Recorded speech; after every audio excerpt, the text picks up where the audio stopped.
Hey guys. So I'm not a professional woodworker. I'm not a carpenter. I'm not even a tradesman. I'm just a craftsman. I'm a craftsman. I went to art school, studied sculpture.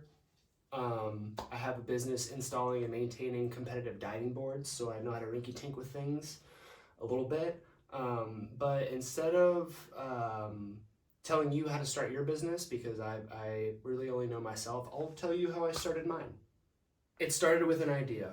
I think it's a lot easier to start with a product that you want to make instead of going out and buying a bunch of tools and being like, all right, let's make some wood.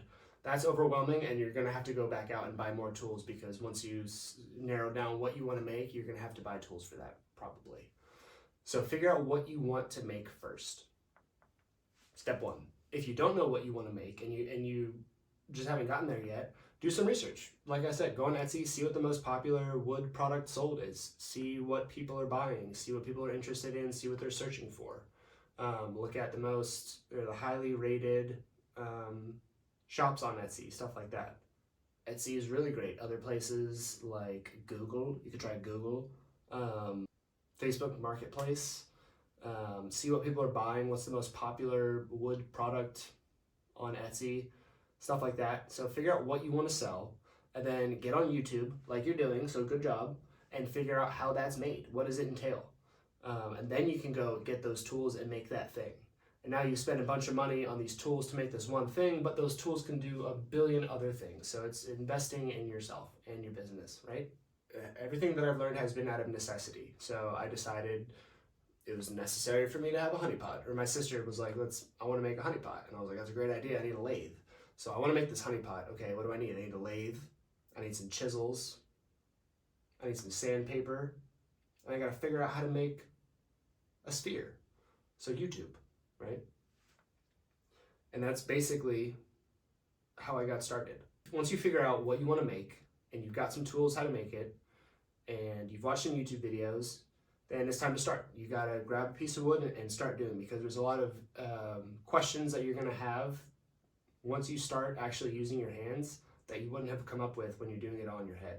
So take a couple steps, do some research, figure out what you need, get some wood, but then actually just start working. You know, you can run around in circles in your head forever. Stick to one product for a little while. Really become a master of that product. Try different types of woods, different kinds of stains, different edges, sanding techniques, jointery.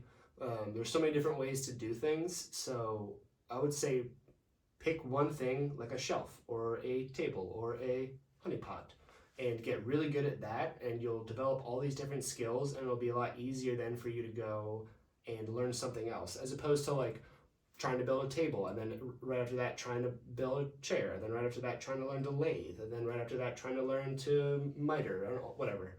So I started with honey pots. That was really fun to make, but now it's a little bit rote. It's a little bit boring, but they sell really well. So that's kind of like my cash cow money product.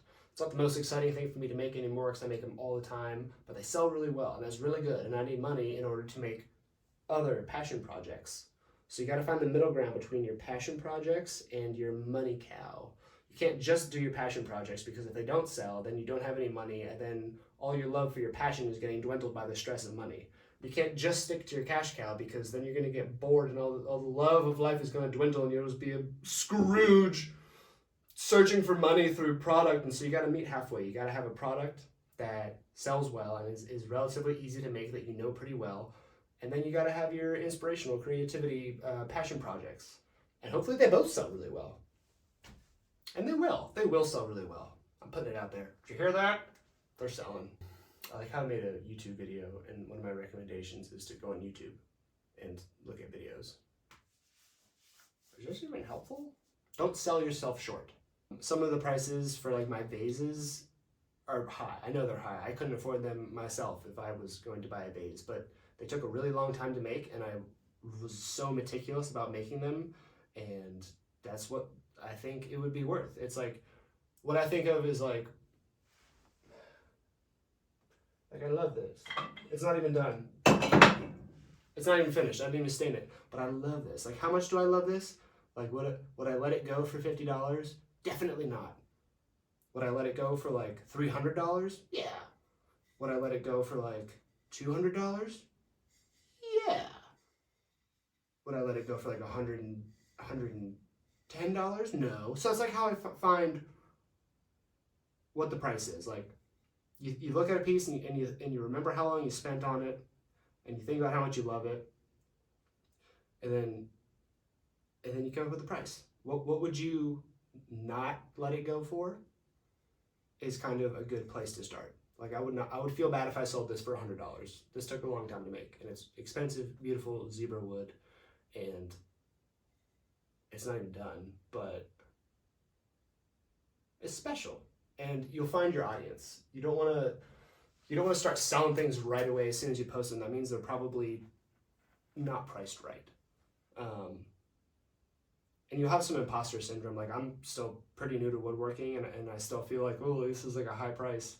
Yeah, it's a high price. You worked really hard on a very specific, bespoke item. If people want to go on Amazon and buy things for $7, they can go do that, and they'll get a shit product, and it'll arrive the next day, and they can do that. But if they want something really nice from you, they're going to pay for it, because that's what it's worth.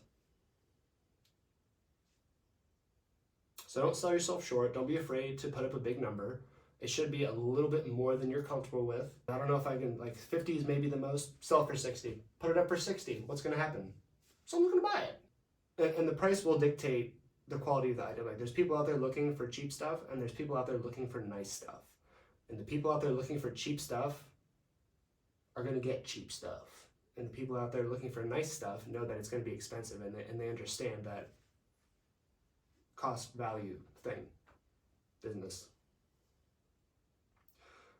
Any money that I make, I put right back into the business, whether it's buying more wood or like weird consumables like chisel sharpeners and Dremel bits. It adds up real fast. So like I don't really save any of my money. It all goes right back into the business.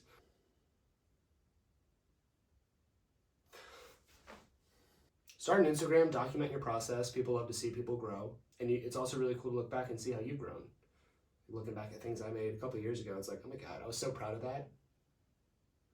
That looks like a dick.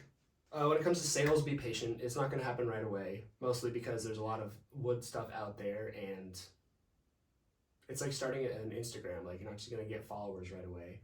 You just got to work at it. So, I mean, I took like 2 hours every day, and I tried to like start something and finish something-ish every day. I don't know how good about that I was. But just get a bunch of stuff made. Like I have a big plethora of things made. I got a little light box.